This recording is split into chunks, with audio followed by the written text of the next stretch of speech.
Pourquoi le reggae?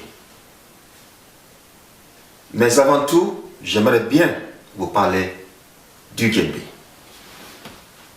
qui est mon instrument préféré, qui est l'instrument que je maîtrise le mieux, que j'enseigne dans le monde. Je suis né dans une famille de grands musiciens, de grands djembé Fola. Le djembé va toujours rester dans la famille Konaté. Et je serai toujours un djembé Fola. Il y a des amis qui m'appellent ou qui m'écrivent en me demandant: Djara, est-ce que tu vas toujours enseigner le djembé ou bien faire des concerts? Je leur ai dit oui, bien sûr que oui. Je suis avant tout un djembé Fola. Le djembé, cet instrument m'a fait voyager dans le monde. J'ai vu le monde avec cet instrument qu'on appelle djembé. À part les États-Unis, je n'ai pas encore mis pied là-bas, mais le djembé m'a fait voyager vraiment dans le monde. Je dis merci beaucoup au djembé. Alors les amis, ne vous inquiétez pas. Votre prof va toujours jouer le djembé, va toujours enseigner le djembé. Inch'Allah. Ne vous inquiétez pas, d'accord? Voilà. Alors pourquoi le reggae? Le reggae, vous savez, dans mon pays, il y a des grands chanteurs de reggae. Il y a des grands chanteurs de reggae dans mon pays, qui est la Guinée.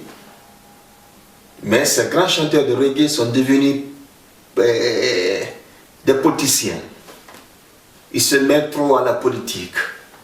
Le reggae man, bien sûr qu'il peut se mêler à la politique, mais il faut chanter. Il faut chanter, dénoncer, n'est-ce pas, les mots, hein, voilà, qui gangrènent la société africaine. Il faut dénoncer vraiment ce qui ne va pas. Mais quand on dit, bon, tel président est comme ça, il est comme ça, ou bien il est mon ami, non, le reggae man, c'est pas ça. Pour connaître la position d'un reggae man dans une société donnée, il faut écouter sa musique. Car c'est sa musique, vraiment, qui dénonce, voilà, indirectement, parce que tout le monde a connu Bob Marley, voilà, pour sa prise de position dans la vie courante. Donc je me suis dit, bon, comme ces reggaeman qui sont plus connus que moi ne font pas leur boulot, alors moi je vais essayer de faire leur boulot, quoi. Voilà, je vais faire leur boulot à leur place. Il faut chanter, il faut émerveiller, car le reggae, c'est une musique, hein, c'est la voix des sans-voix, quoi. C'est la voix des sans-voix. Beaucoup de gens pensent qu'un reggae man, peut-être c'est un drogué, c'est un fumeur de je ne sais pas quoi, c'est des rebelles. Non, non, non. Le reggae man, c'est quelqu'un qui voit les choses dans l'avenir. C'est des gens, c'est des chanteurs qui prévoient, qui dénoncent les maux dans les sociétés, dans les différentes sociétés dans le monde.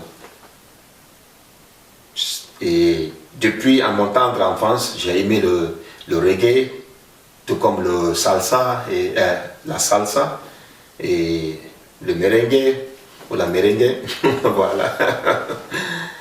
Et voilà, c'est la raison pour laquelle je suis venu dans le reggae, quoi. Parce que je me suis dit, bon, je ne suis pas un griot. Si je vais chanter, il faut que je chante dans une musique, dans un genre musical qui est vraiment exotique, et je ne sais pas quoi. Voilà. Donc je ne suis pas un griot, je ne suis pas un chanteur de mamaya, je suis un musicien tout court, un artiste, musicien, qui essaye de véhiculer son message. point barre.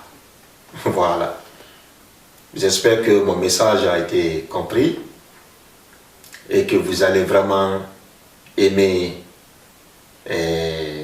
ma carrière musicale de reggae, de djembé et tout ça là. Je vous remercie et à très bientôt.